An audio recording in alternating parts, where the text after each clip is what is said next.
My name's Jennifer White, and I'm currently an assistant professor here at the School of Child and Youth Care at the University of Victoria. And prior to coming here, I'd spent much of my professional career, over 20 years, actually working in the area of youth suicide prevention, with a real interest and focus on promoting well-being and mental health promotion with young people and involving young people in any kind of community-wide effort to prevent suicide. So it's always been a real interest of mine, and I've stayed connected to that issue here at the university with my own research program as well. My overall impression of the three stories was that I was very struck by the wisdom of these young people right off the bat, that there's a deep wisdom that they have and that they convey in their words. I was also very struck by the theme that kind of ran throughout each of them about they want to be taken seriously, they want to be treated with respect and dignity, and they want to be given the honest account. They don't want things to be sugar-coated, they don't want to be protected. And I was struck by the well-intentioned adults that think we're doing some service to young people by shielding them from painful things. And so I think in the ways that each of them spoke of that I think that came up in every case, that just give me the goods, treat me like a mature person who's capable. I really liked that. And I think it fills such an important gap, because I think we've got quite a bit of literature now about some of the things that communities ought to think about when they're responding to a sudden suicide death in the community, and those are really important resources. But what we don't have is the perspective of young people themselves, the people who've actually lived through the experience of losing a loved one to suicide. And so I was very drawn to this project because I think their stories and their experiences and their recollections of how they felt at the time and now how they feel many years later are so important for future practitioners who might be students now but going to go out and work with young people, or current practitioners too.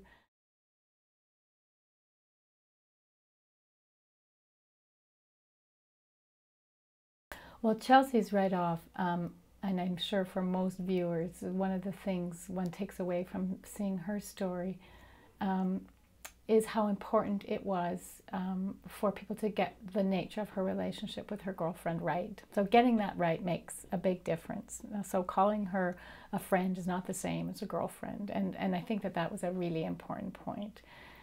That we need to honor the relationships that young people have, and that we need to use the right words to convey the depth and significance, because not only does that convey the depth and significance of the relationship, but the depth of the loss and the level of pain that must have led her to feel. The other thing that I was struck by Chelsea's story was this whole notion of no matter how people want to be helpful and are trying to be helpful in their own way, every young person is going to have a very different experience of what's going to be required for them. And I think through her story and some of her examples about the well-intentioned volunteers calling randomly to check in with her, I mean, we can see how that could be set up as a policy and a good idea to keep connected. And she herself said, you know, that's better than nothing. But at the same time, it was experienced as a bit of an intrusion and disruptive and not particularly helpful. So it was a great moment to say, wow, we have to really think through these things, not just have standardized policies that are the same for everyone. And I think that's a big message of this particular project, is that there's no one way, there's no one template, there's no universal strategy that we can pre-specify in advance that will work for all young people. And I think Chelsea's story helped me to appreciate that. I think I've come across lots of situations where adults think they're doing the right thing by not telling a young person the truth, particularly about a parent who's died, and they conceal it or they give a different account. They say it wasn't a suicide, they say it was an accident. So on the one hand, I completely understand the intention because it's born out of a desire to protect and out of love. But I think it's a misplaced strategy. And I think that time and time again, young people say, we want to be spoken to with respect. And what that means is you need to be honest with us. And so I think that we see through her story how much that made a difference when she knew the truth, and that allowed her to think about her dad in a different way, that allowed her to think very deeply about the meaning of that suicide, which is what's required to heal, is to make meaning of death in our own way, on our own time, and on our own terms. And so being a suicide death is quite different from a heart attack. And so she needed to have the truth about that to really heal.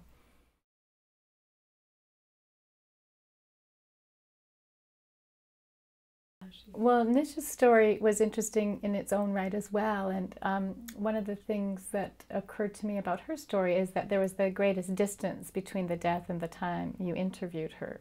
And so what we saw through her story is how much change took place over that time. So she lost her brother at age 11, and I think you interview her and she's around 21, so there's a 10-year gap. So there's a lot that happens in that 10 years. And so I think there's a very hopeful message in that too, is that it's always in process and the meaning is always emerging. So there's no one final meaning that someone gets to and says, okay, I've got that wrapped up and now there's constant re-engagement with it on different levels. And I think that when she spoke about the fact that she never really thought of herself as an only child, and now she has to grapple with this notion of I'm an only child. So it changes the family constellation, it changes the family structure. Now she's older than her brother was at the time of his death, and what does that mean? He's no longer sort of this older brother. And so I think we see in her story all of these complex relationships that have to be renegotiated at one level, and also how they change one's identity. You know, to be a younger sister is very different from being an only child. And to have a relationship with a brother who you think all along knows what he's doing, to then come to this other conclusion, which I think she clearly said was, I think he made a mistake. And she thinks at 15, he couldn't have known what he needed to know to have made that kind of drastic, life-ending decision. So we see lots of wisdom in Nisha. And I think the other thing I was very touched by is how she said at age 11, again, that idea that parents were protecting and out of good intention. I know that they were trying to do that. But she said, I knew it all. I knew everything that was going on. And so I think we have to give credit to children and not underestimate what they do know, and give them the information clearly and in a straightforward way. But there's no room for misunderstanding, because sometimes the things that they might make up might be worse than the actual truth.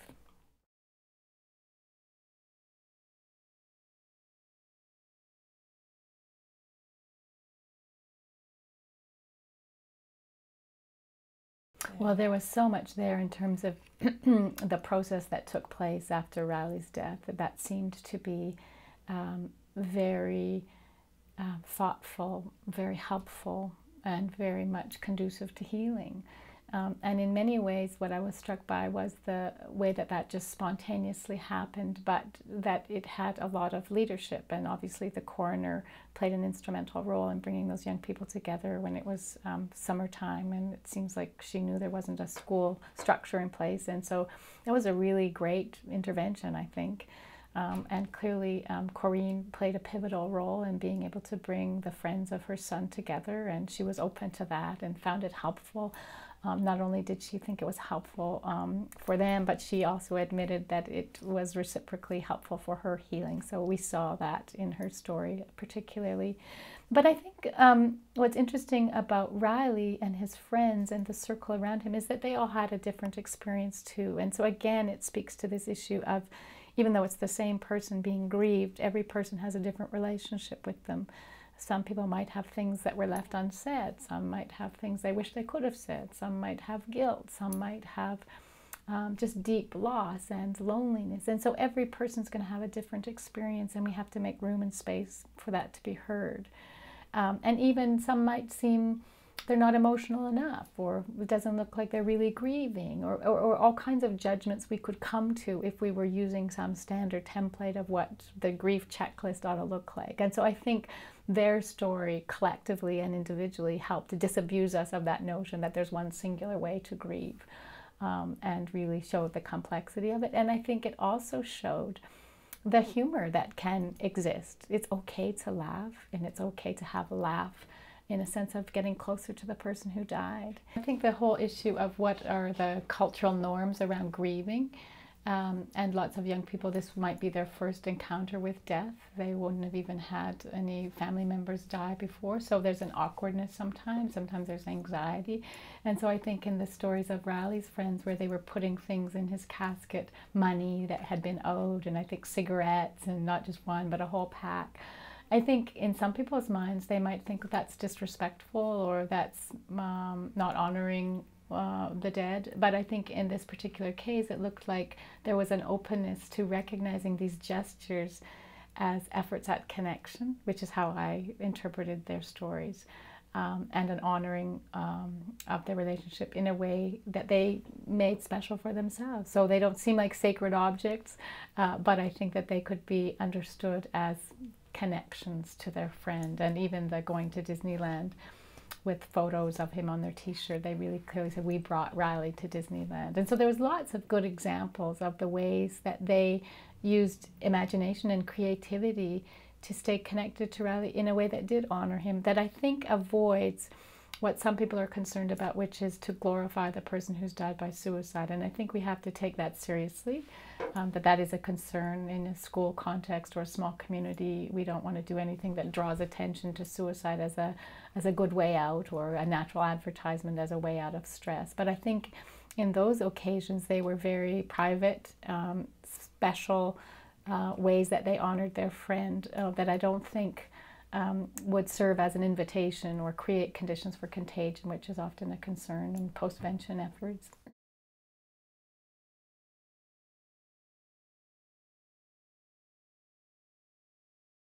Well, I was delighted that so many of them had something to say about the stereotypic counselor with the stereotypic, how are you feeling? That they just loathed that idea and didn't want to be intervened with or on by someone who kind of came right out of a Hollywood movie. And I think that's a strong message to those of us in the helping profession, myself included, that young people don't want to be treated in a way that feels artificial or phony, or they use the language of prying. You know, so I think two of them, independent of one another, talked about they didn't want people prying. And yet in Pete's case, he spoke, I thought, very eloquently about the kinds of characteristics that made for a great helper. And it was someone who would speak about music with him. And he said, there we were talking about music, and yet so many of the ways of going forward and healing and connecting take different turns for different people. And it doesn't mean just sitting there and unearthing all of these feelings of upset. It might look different for other people. And so I thought he gave a great example. And this particular person obviously made a big difference and a big impact. And he said that he credited her with being the biggest help. And it's like was much less formal than we might hear of in a traditional kind of therapeutic relationship. And even he had feelings of friendliness and wanted to catch her up on some of the news of things that had happened to him since. So I thought that was a great example of the things that do make a difference. And so I think it is a very delicate balance, and I don't think there is a right answer, because sometimes young people who say they don't want to get help, it's just that they haven't found the right person. So sometimes it does require checking out and being open to maybe another kind of helper. So I think it's a constant negotiation. And there's no one right way to say, well, you must force the issue and force someone to go to counseling, or you stop at the first time that they say no. And so it's this kind of checking in, coming around to it again, trying alternatives. And I think also for helpers, professional helpers, serving professionals, is to not feel bad if they're not the go-to person when there has been a suicide death in a community, even though they might have the role or they're the designated helper. Young people have a way of seeking out those people that they feel the safest with, and sometimes it will be a teacher. And I think there were other examples in the stories that people told. I think Chelsea talked about a teacher who really got it and didn't have to say a lot, but there was a sense that this teacher understood and allowed her to kind of come and go as she needed to from the class without making a big deal. And again, I guess the message comes back to there is no one right way. There's no one script to give to people and say, here's the words you say. But what's most important is that people engage with young people on an individual basis, have a sense of who they are, what that relationship meant to them, make no assumptions, and check in about our own biases, whether they're cultural biases or heterosexist biases or other kinds of ways that might get in our way of connecting with young people about who they are and where they're from. And that requires us to listen, and that requires us to ask, and that requires us to, I think, be humble.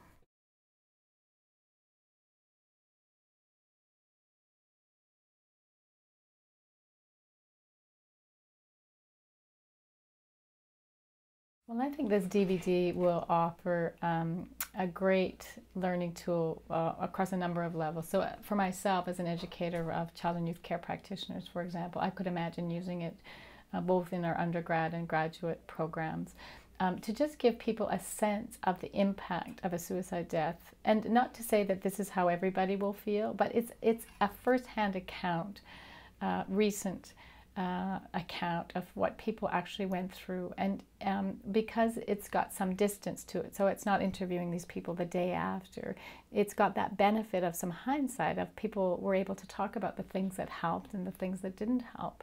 And what I like about it is that those voices stand on their own. They are unmediated voices insofar as they speak their experience, and that we can take as viewers a lot of important messages from that. So we hear about the importance of attending to the relationship and the significance of it, and using language that reflects that understanding.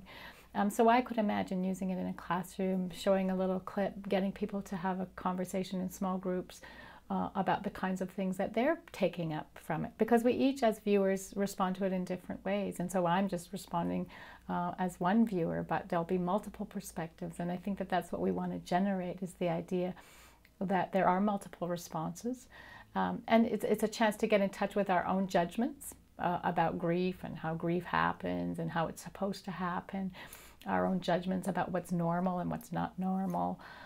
It invites a good discussion about attitudes about suicide, which is often very emotionally charged. Sometimes people have lots of fear and anxiety, and also judgment about it. So it would be a great platform for any of those kinds of discussion, which I think come down to values, comes down to checking in with ourselves about our own history, what does that trigger in us based on our own past, but also provides a platform for us to go beyond that, to start saying, okay, well, if you're the practitioner and this is the young person that's coming to see you to get some help, where will you begin?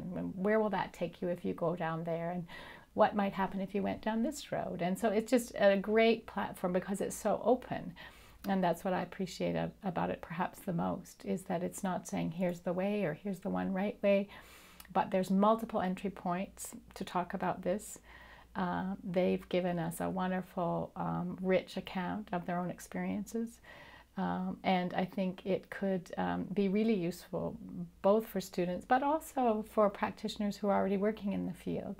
And in some ways, and sometimes this is hard learning, for mental health practitioners to learn that maybe some of their strategies that they're using aren't so helpful. And I know for myself, those are always sometimes hard-won learnings to hear, like, oh, you mean, calling up and checking in with you wasn't helpful, that wasn't my intention. But I think that that's the kind of feedback we need both as individual practitioners and as a system as a whole. Is like, what are we doing and what kinds of assumptions are we making about what other people need? And I just think it's a great invitation for us to consider that there's multiple ways that people respond, and that means that there's multiple ways that we can be helpful.